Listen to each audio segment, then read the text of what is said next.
Nathan Markley.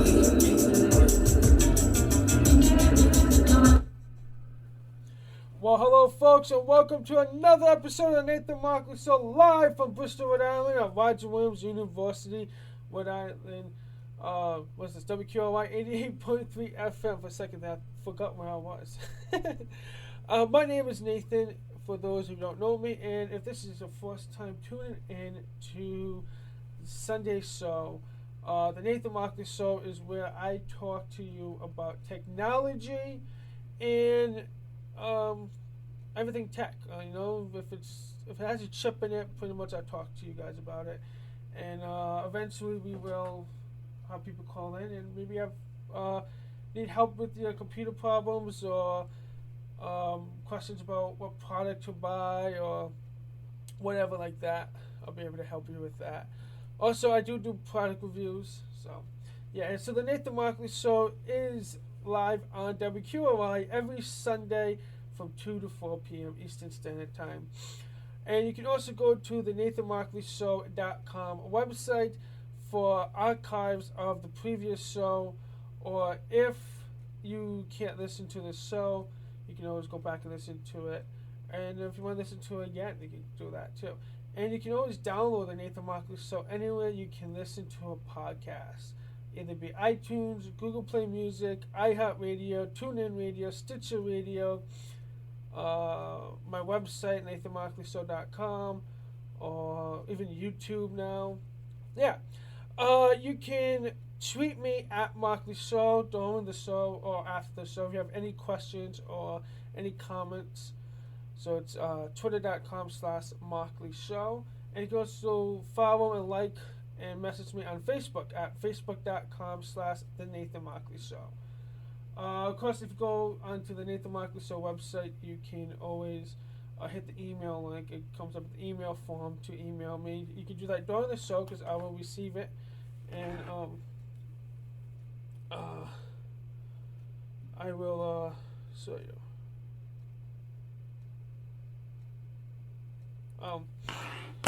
Yeah. All right. So let's get right into this show, shall we? And I'll mention this first. The first hour of the show, so 2 to 3, is all technology, and the second hour from 3 to 4 is play music. And I think today we're gonna play more Christmas music because, well, it's Christmas, it's the holidays, and yeah. So let's get right into the technology news. Hold on 1 second, people. This is why I need an assistant.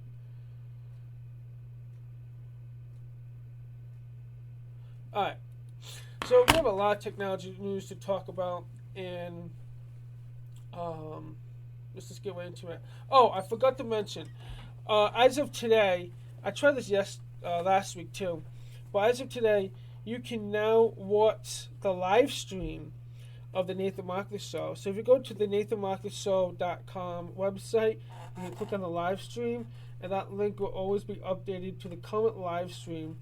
And pretty much you see me talking in the radio, on the radio, and behind the scenes stuff you don't just see when I'm in the station because you can't see it, you're hearing it. But now you can see it, and you can go on Twitter at Markley Show or the Nathan Markley Show Facebook page to get that link too. All right, let's get back to technology. Tech news. So, Netflix. I think all of you listen to Netflix, right? Or watch Netflix movies. Netflix is pretty good. But Netflix finally added offline playback. So, Engadget wrote an article. This is one article I see. And all these links and articles I read and talk about will be in the show notes after the fact on the NathanMarkleyShow.com website. So I'm going to read this first paragraph here because it's pretty good. Alright. Engadget says Netflix has long said that it had no intention to ever offer an offline playback mode for when you're stuck on an airplane or anywhere else with no internet connection. But it seems like the company is changing course. So a tweet from Netflix account says your favorite stories are now available for download anytime. It's accompanied by a cute video with scenes with a bunch of Netflix original shows, but it seems as if the future won't be limited to only the company's original content. Regardless of any catches, the message is clear. Netflix will finally let you save shows and to watch them when you don't have internet connection. That is pretty cool. That you can now save Netflix movies onto your device and watch them if you're in the car, you're on the plane, or whatever when you don't have that internet connection. And I think a lot more people will probably subscribe to Netflix now because you have that future. So I think Netflix did a great thing. What do you guys think? In a press release that just dropped, Netflix says that the future will arrive later today in an app update for iOS and Android. The future is pretty straightforward. When a show or movie is available to save offline, you'll see a little download button. Netflix notes that many of the big shows, including Orange is the New Black, are available to download today. Notable, those all Netflix original shows, we're not sure if things from other studios will be made available just yet. And it most definitely seems like a entry catalog will not be made available at all once. But this is still a big deal with Netflix. Because in the past they said no, we're not going to offer it. So, yeah. Okay, so there's an update since the article I read. So let's see what this update is. Engadget says the iOS app is live in Android 2. So you've gotten a chance to see what's available. Netflix hopefully groups all the offline content in the tabs so you can see exactly what you can download. And it's a mix of originals and content from other sources. A bunch of NBC shows, including Parks and Recreation, The Office, 30 Rock, are available, as well as movies including Boyhood, Minions, and many others. So, let's see. Netflix also says regardless of what the plan you're using. So no matter what plan you have, because there's like different plans, Netflix says that you'll still be able to use the download feature, which is awesome. And it's good to see they aren't using this a way to upsell people to its higher price plans. There was a catch, I guess, Engadget discovered. The quality. The default standard quality mode appears to be pretty low resolution mode, and bumping it up to higher quality still doesn't make video download at the highest resolution available. I mean, I guess it'd take long. If you download a higher quality, it'll take longer to download. So I guess they want to download faster, because you want to download the movie, and then because what most people do when they download movies is download it real quick, and so they can go, not wait. So I guess that's, I don't know. I mean, do people really want high? I guess they do, because they want high resolution display and all that stuff.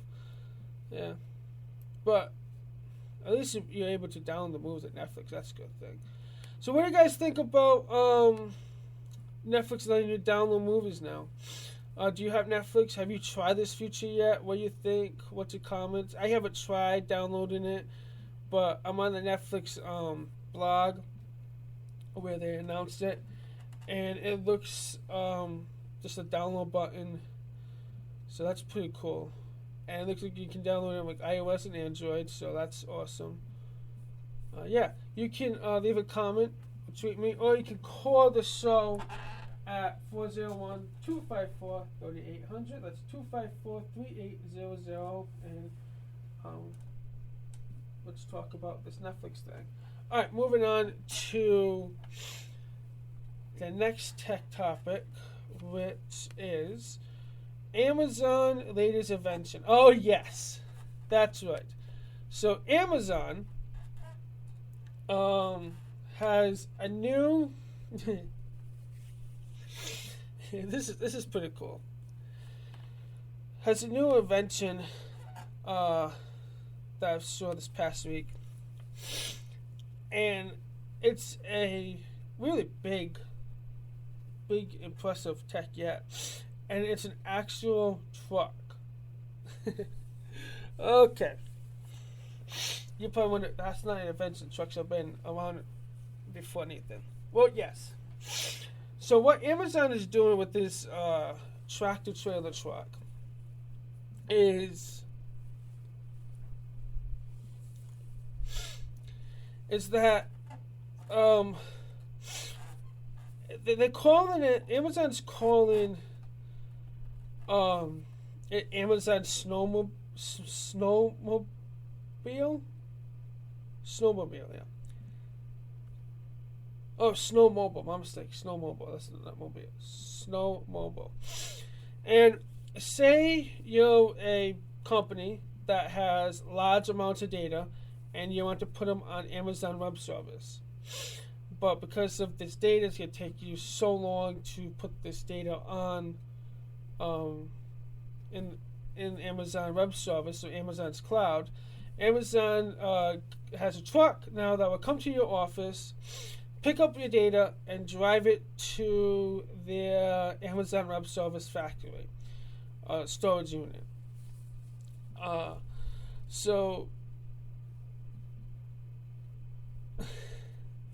it's 45 foot long, one shipping container. Right, so it's like 45 feet long, yeah. And the data transfer service can move 100 petabytes of data, or 1 million gigabytes of data. 10 snowmobiles equal 1 exabyte of data, or 1 billion gigabits of data. It takes about 10 days to fill one snowmobile. Those 10 snowmobiles could transfer an extra data in 6 months, a process that would usually take decades. That's pretty amazing. That's like big for like tech companies that want to back up their data and put it on Amazon Web Service. So tech companies that have a lot of data and don't want to wait to download all this stuff, they can just have a truck come pick it up. And yeah. I'm looking at the picture, and it's a big truck. It's just like a storage unit.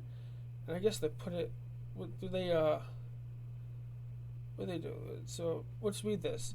Amazon Web Service staff have set up a snowmobile so a company can access it as a network storage target. With the snowmobile on site, companies transfer the data, then Amazon drives the truck right back into its own site. The data is stored on Amazon S3 or Amazon Glacier, depending on which cloud storage the company selects. Data transferred via snowmobile is accessed by both encryption keys and old-fashioned security staff, 24/7 video surveillance, and even a escort vehicle. The truck is temperature controlled and water resistant. Wow. The snowmobile needs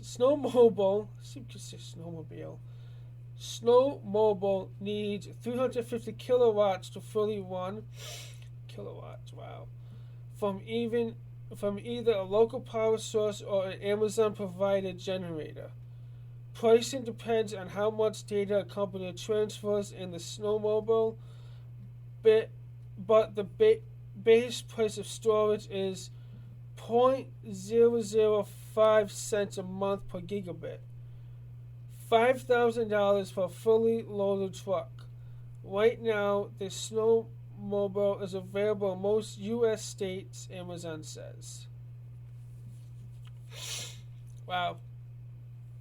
That's pretty cool that they're finally getting there. That is pretty cool. Huh. That's awesome. I like that. You're listening to the Nathan Markley Show on WQRI 88.3 FM at Roger Williams University Radio. I'm Nathan Markley. And we're talking about tech. Of course, you can always go to the live stream.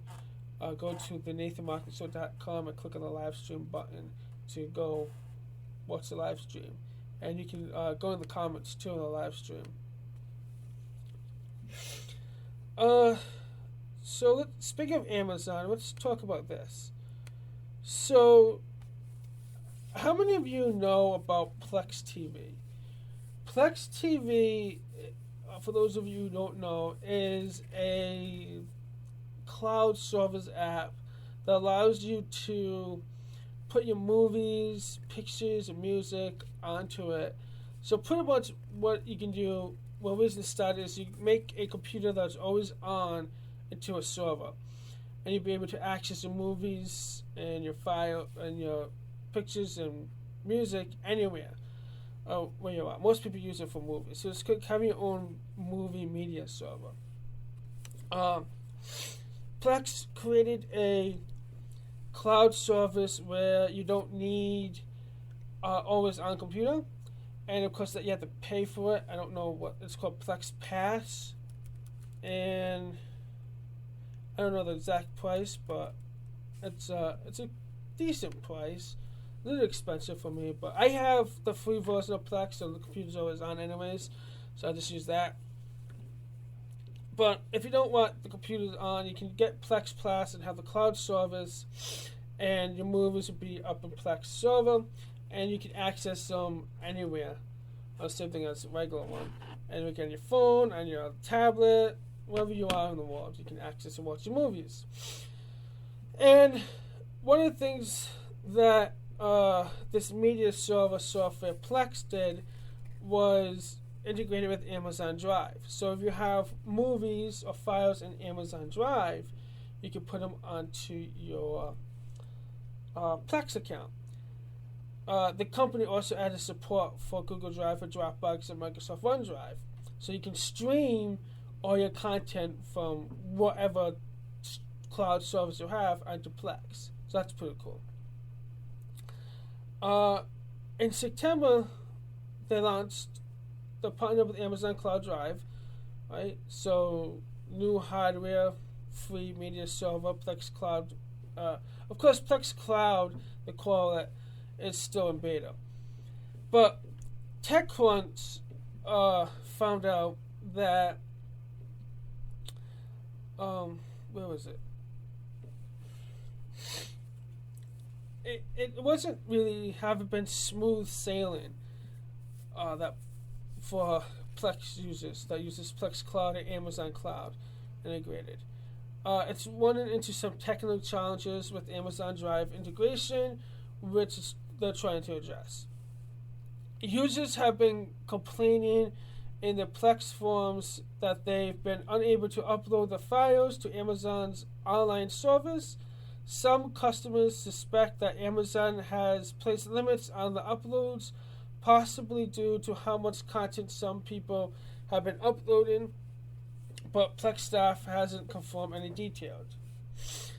TechCrunch Matt Burns pointed out before, a partnership between the service like Plex and Amazon could be tricky due to the fact that Plex users' libraries contain pirated material, something that Amazon prohibits hosting on its service. Yeah. I mean, a lot of people pirate movies and put them up on that. Like in the hard drive and use Plex to watch them. That's really how a lot of people use Plex for. I actually got a software that I can rip my DVDs onto a hard drive, so digitize all my DVDs and then watch them that way. But TechCrunch mentioned it's unclear for now what the exact issue is, as Plex would not say. It has explained to TechCrunch a wide range of issues, but nothing specific. Still, it's not good looking for the new service, which is only available to Plex Pass subscribers, Plex Pay tier, as I mentioned, and many Plex Cloud Beta users sign up for Amazon Cloud Drive at $60 per year just to use Plex Pass. In the meantime, Plex hopes that rolling out support for other online storage services will offer a workaround for those affected. Now you can link your Google Drive to Dropbox, OneDrive, and create those libraries in Plex. Despite the issues with Amazon, Plex says it expects to start rolling more invites to Plex Cloud Beta on December 5th. So, looks like Amazon's giving them trouble, users. I don't know. So, I mean, Amazon has their own movie cloud thing, so I'm surprised they allow Plex to do this. Because maybe they want... I'm surprised Amazon just didn't want, like, all their users to watch the videos on Amazon Prime. I mean, they do have cloud servers, so that is the point. Well, cloud servers to store stuff.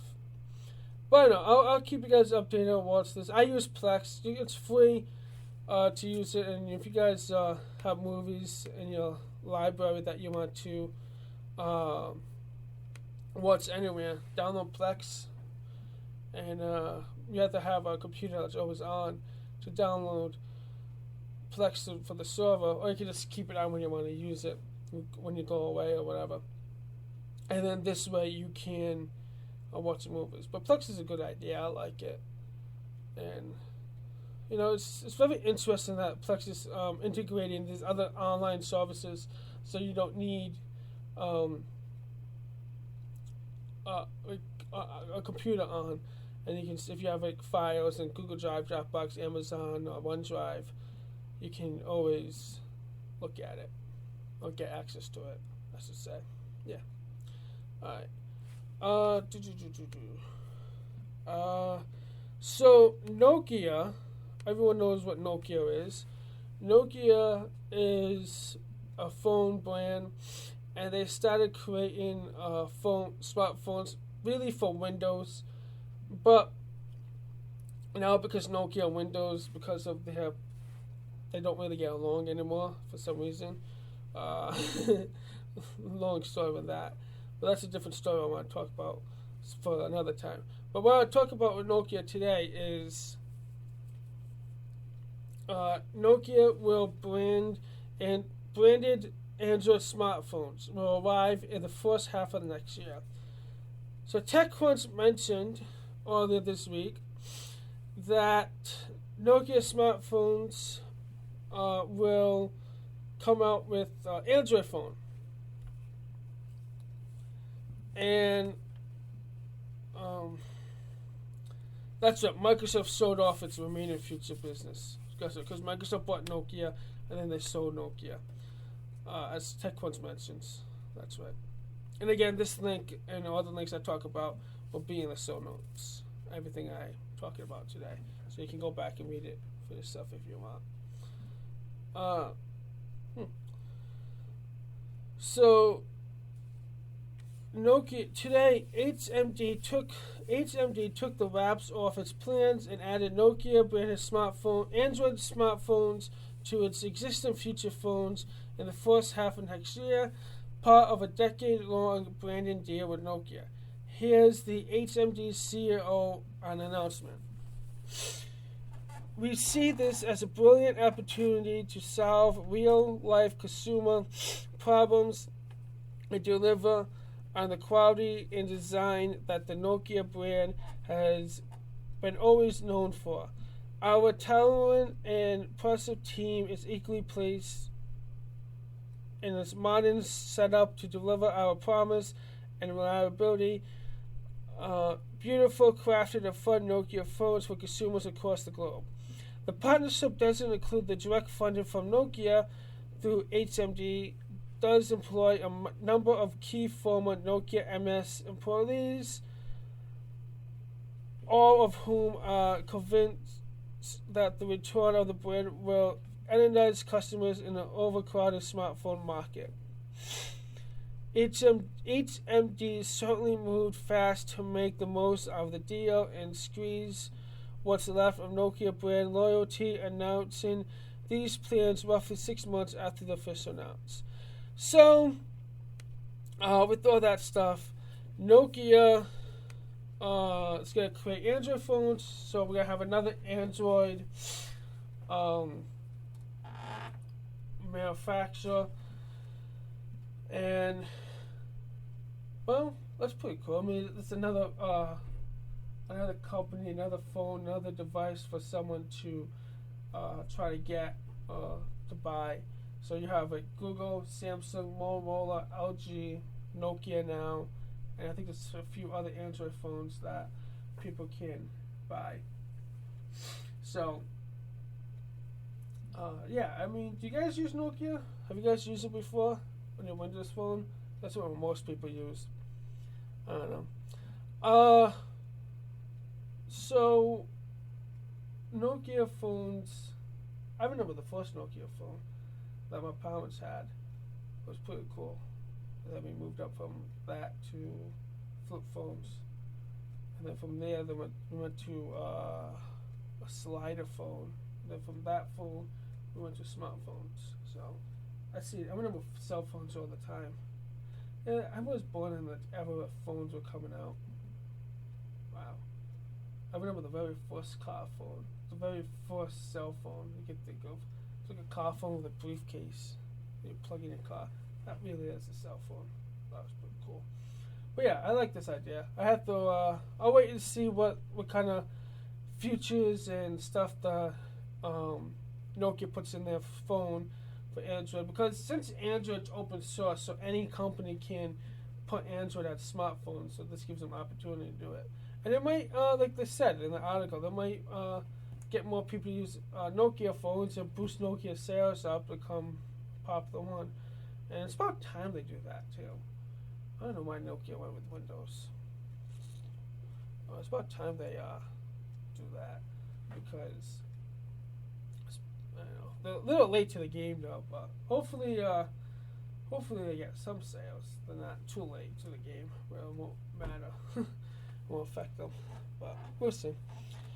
For those of you just tuning in to the show, this is the Nathan Markley Show in Bristol, Rhode Island, Roger Williams University, WQRI 88.3 FM. I'm Nathan Markley, and we're here from 2 to 4 p.m. And the first hour of the show, I talk about technology and I'm looking at my show notes right now, and I think I just ran out of tech news to talk about. No. Did I really run out of tech news? Did I talk about everything? So we talked about Netflix. Now that you can download movies for offline watching, so when you're on the go, when you don't have internet access, you can still watch the Netflix movies or TV shows. We talked about Amazon's latest invention, which is a truck. And you'd be able to, for tech companies with a lot of data, store it into this truck. It's called Snowmobile. Snowmobile. And they deliver, once they fill the truck up, they deliver it to the Amazon Web Services and it'll be in the cloud, which is pretty cool because when you have gigabits of petadata, they call it, it takes a really long time, and it says it takes 6 months to upload everything.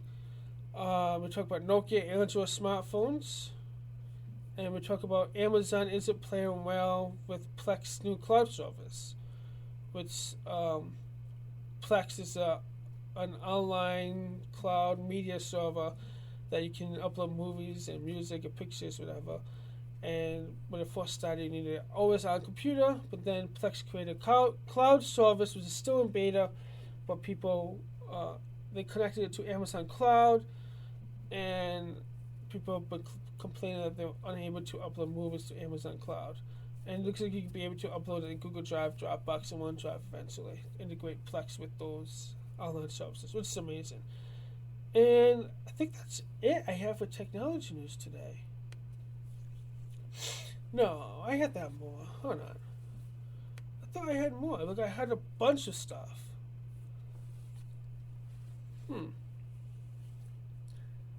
I mean, we could talk about that. Of course, you can call in the radio show if you have any comments about what we talked about or questions about any technology thing. And that phone number is 401-254-3800. That's 401-254-3800.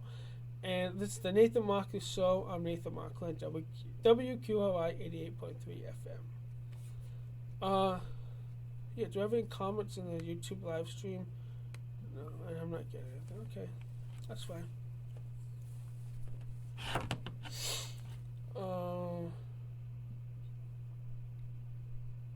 Yes.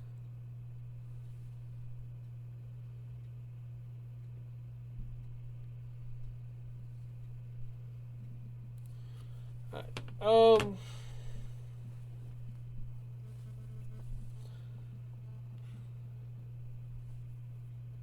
Yeah, I don't think I have any more tech. I'm just looking at tech once because I thought I had more stuff.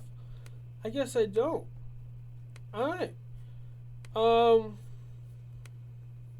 back to the live stream here. Alright then. I guess that would be it for this. I mean, it's only 30 minutes of the technology news because I have nothing else. Do you guys want to listen to music, or do you want to just let me talk? And I guess I could find something to talk about. I mean, let's see. I don't know. For all those who here at YJ Williams University, you have like this is the last week of classes, the next week's finals, which is probably exciting. Yay! You guys celebrated.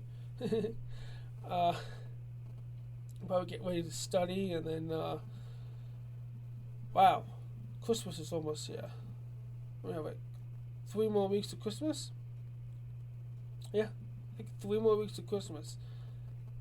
Time goes by fast when you're having fun, doesn't it? It's amazing. I'm just thinking what else I can talk about. I don't have nothing else. Anything else happening today or this week of technology news that I don't have? I don't think so. I really don't think there's nothing else. Wow. But you guys probably excited that winter vacation is coming up, and you can take a break for now.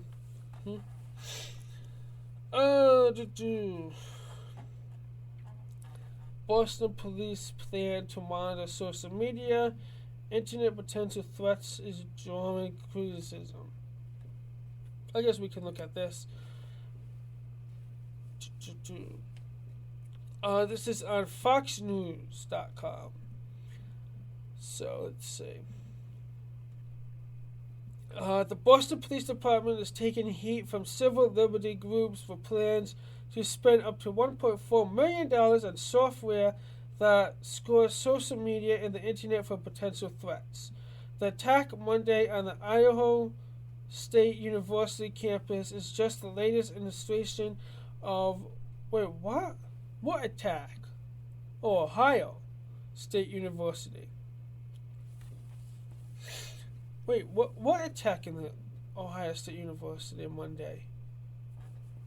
There was an attack? Okay, we have to find... This is something we should talk about. I did not know about that. Can you tell how I'm not... I guess I'm not up to date in technology this week. Not that much stuff. Let's see. Why law enforcement authorities need every tool they can to master and stop terrorism and other violence before it starts, according to Boston Police Department. Monitoring can quickly mine the internet from the chat rooms to social media to blog posts to certain keywords and phrases. It can track posting in a certain geographic area, send alerts to police about potential dangerous postings, and more. Law enforcement officials say the technology allows them to be more quickly and efficient spot possibility red flags in the real time. Okay. I guess this is something we could talk about because people, is this okay? Is this a is this considered spying or invasion of privacy when people monitor the social media or internet traffic, or is this okay? Now, in my eyes, and now me knowing how technology works and the internet works and everything, because the internet is so public, and because you use websites like Facebook, Twitter, YouTube, Google, all this stuff to post or search whatever. And let's take Facebook for instance, because that's the number one big source of media. Facebook allows people to be public and post stuff, but because it's out in the internet and the internet is public, it really isn't private. I don't think people should get all upset that the companies and of the police departments or the FBI or the NSA are monitoring what you do on the internet, because the internet was originally created for the government, and because it got so big, because what really got started was to transfer files from one place to another. And I think for them to allow us to use it, it's okay. And because it's out in the public, it's like if I share information like what I'm doing now, well, this is public air. So if someone can be monitoring, well, actually all of you guys are monitoring. So I shouldn't get upset that if someone's monitoring, and I should choose what I should say on a public. Or it should be like me standing out on the street, posting stuff, writing stuff on cardboard, and showing to you, or showing pictures or video, whatever it is out in there in public streets. It's just like that. Yes.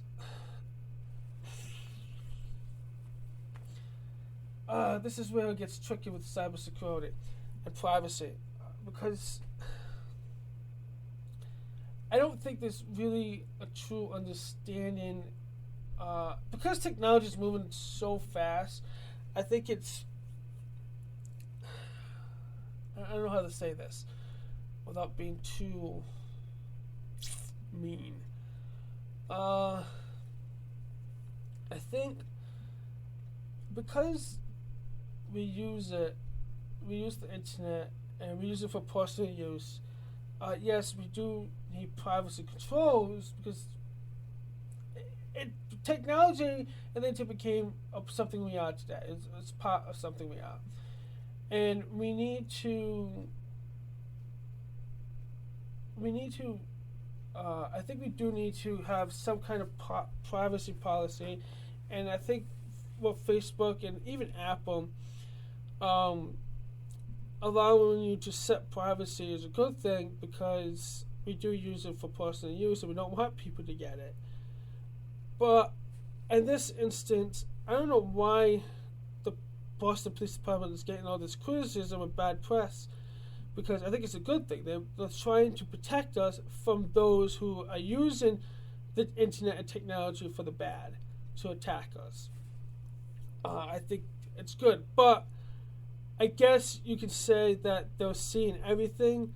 But when it comes to these people who do stuff for the bad and not good, I guess they kind of ruin it for everyone else.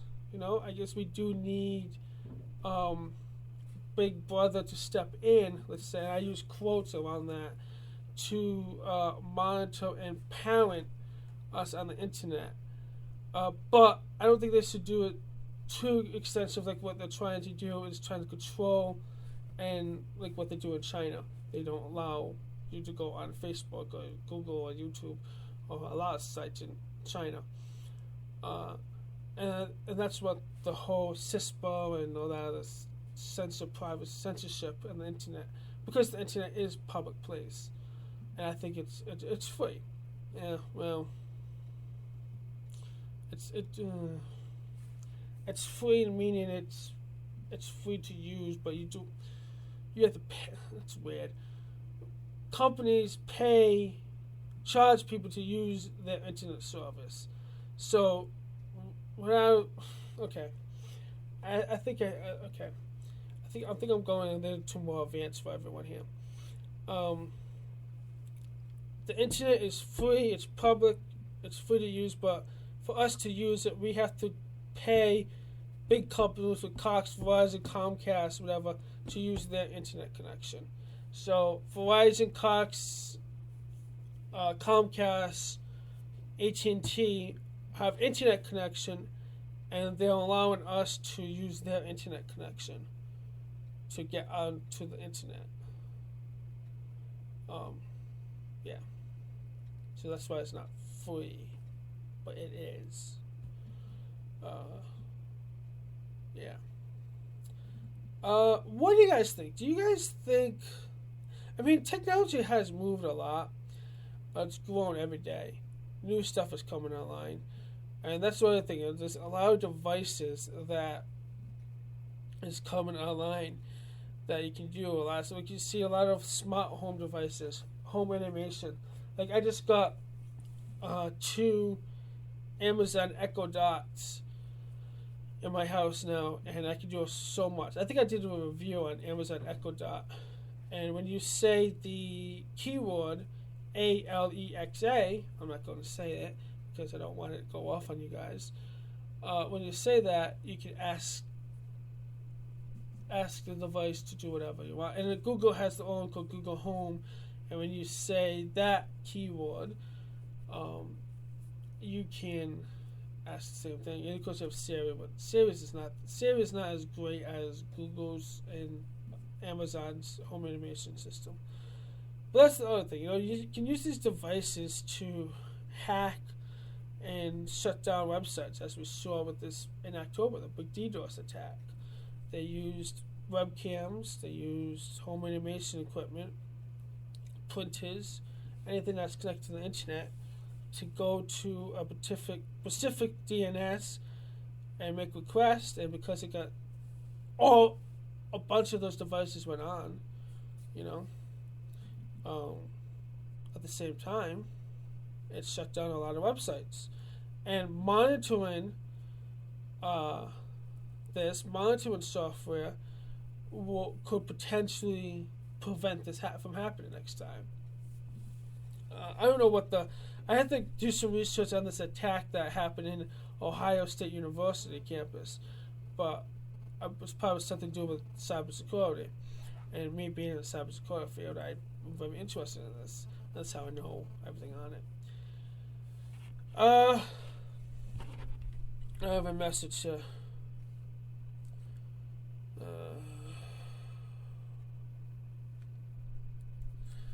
Anyways,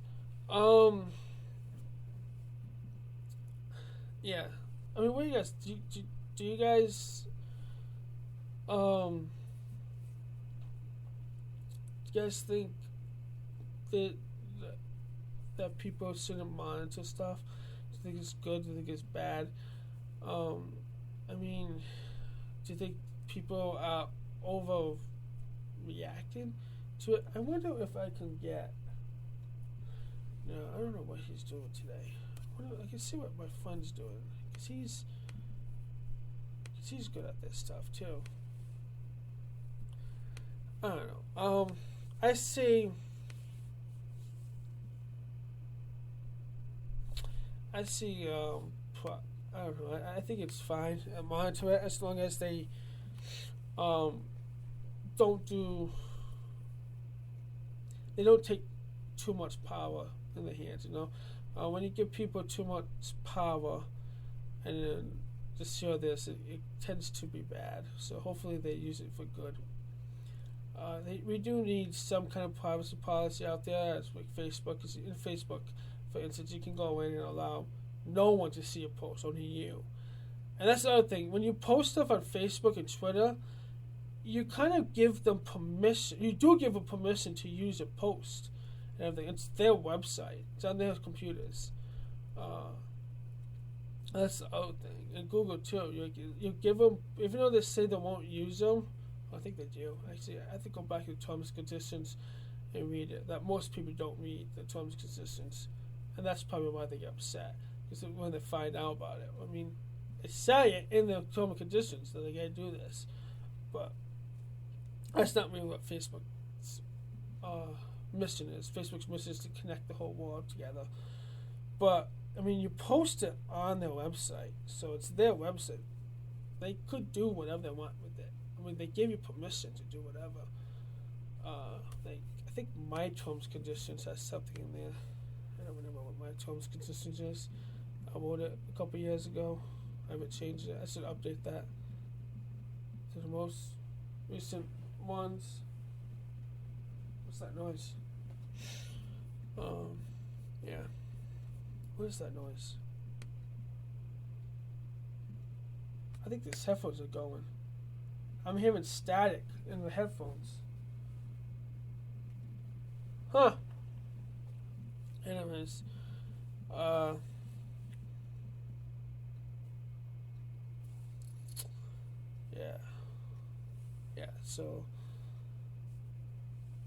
so even my website on nathanmarkley.net, I put, unless otherwise stated, nathanmarkley.net and or its licensors own the property rights published on this website and materials used on nathanmarkley.net. Subject to license below, all of these property rights are reserved. You may view, download, and for caching purposes only, and print pages, files, and other content from website for your own personal use, subject to the restrictions set out below or elsewhere in the terms and conditions. You must not. You can't republish material from the site. You can't sell, rent, or sublease material. Yeah, so I do have put in that you can't do anything with it, and I won't do anything with it if you post stuff. Actually, you can't post stuff from our website. Not yet. Eventually. I do want to make a website that a social media site. You can't edit it or modify any material, but yeah. So I mean that's the other thing. You have terms and conditions. And people read it. That's protect the company and all that stuff. But people don't read them. I mean, how many people actually read this long privacy policies or read this terms and conditions? I mean, sometimes I do, sometimes I don't. It depends if I really feel like sitting down and reading those 10 pages. But, yeah. I don't know. What do you guys think?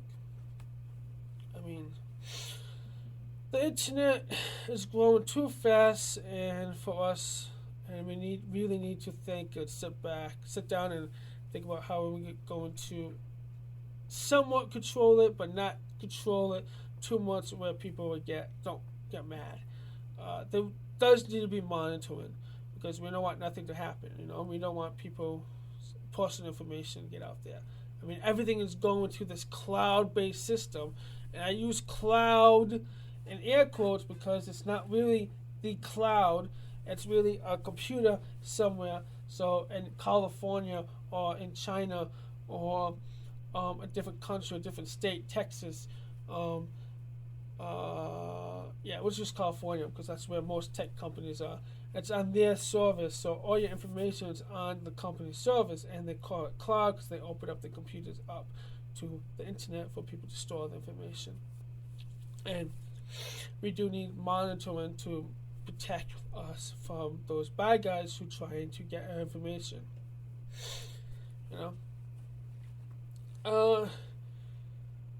What else can we talk about?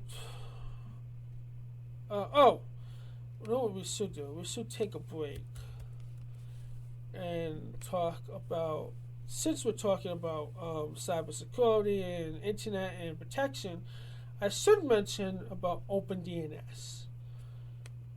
That's what I should do, because OpenDNS, if you don't know, is a pretty cool software. And if you're not using OpenDNS to secure your network and protect against phishing, malware, botnets, or DNS vulnerabilities, Take it from me, you should. OpenDNS, chosen by Fortune 100 companies at more than 25,000 schools, provides security services, including award-winning anti-phishing and from Fish Tank. In addition, OpenDNS is one of the only DNS services that was never susceptible to the largest and most threatening vulnerability ever discovered. Dan Kaspersky, the founder of Kaspersky Labs, the Kaspersky antivirus too, the resource accredited with the finding the flaw, personally recommends using OpenDNS. In addition to the web and DNS security, OpenDNS provides web filtering and detailed network stats that let you see what's happening on your network. To get started, go to OpenDNS.com. And OpenDNS is free to use. I use OpenDNS. I enable OpenDNS at work. It protects you from, as I mentioned, it protects you from like botnets, malware, adware that gives you, that doesn't let you do permissions. This good and bad adware, fake ads. And it protects you all from that. And it keeps you safe and on the internet. And OpenDNS has servers, DNS servers all around the country to make sure your internet is secure and faster too. You can, for those parents out there, you can do some power controls in OpenDNS to block those sites that you don't want your kids to go on, and you can also see what is going on in your network. There's stats, network stats that you can go on, and it's all free. OpenDNS for home use is free. You just have to go to OpenDNS.com, click Getting Started. They have a great Getting Started guide, and like the instructions is really easy to follow, really easy to set up. And once you set it up, you will be happy and you will thank me. That's OpenDNS.com. You're listening to the Nathan Markley Show on WQRI 88.3 FM, live from Bristol, Rhode Island at Roger Williams University. And we're coming up to the end of hour one, where we talk about technology. And of course, you can always go on the NathanMarkleyShow.com website to listen and download the previous episodes or this episode if you want to. You can also tweet me at Markley Show, or go to Facebook page, the Nathan Markley Show on Facebook, to message me, get updates too. And there is a live stream that you can watch the show live on YouTube. If you go to NathanMarkleyShow.com, click on the live stream link, and there is bring you up there to the live stream every Sunday from 2 to 4 p.m. Eastern Standard Time. And there's a chat room that we can chat. You guys can chat in it, and I read the chat too, so you can also talk to me there. And of course, you can call into the show at 254 401-254-3800. That's 401-254-3800. And we'll talk about whatever we're at on the technology show. If you have trouble with the computer or tablet, or you're looking about buying a new product, don't know what to get, or have a question about something technology related, if it has a chip in it, pretty much it's technology related. There's, like I said, there's so many stuff coming on here. Anything with an IP address now, too many IP address. And the second hour of the show, play music. And today I think I'm going to play more Christmas music. Christmas music. Don't have to talk fast. Alright. I think that will do it for this hour of the Nathan Markley Show. Again, you can listen to the show on iTunes, Stitcher, Google Play Music, and iHeartRadio, or your favorite podcast app, or even the NathanMarkleyShow.com. Like the show on Facebook at facebook.com/The Nathan Markley Show. Follow the show on Twitter at twitter.com/Markley Show. Please do me a favor and leave me a rating, a review, and subscribe on iTunes. Thanks to Steve Wolf from CreateMyPodcast.com for creating our intro today. For everything I talk about during the show, the links will be in the show notes on thenathanmarkleyshow.com. Thanks for listening. Hope you enjoy the show. Till next week, peace, good night, and don't the bedbugs bite. Bye, guys. This is the Nathan Markley Show on WQRI 88.3 FM.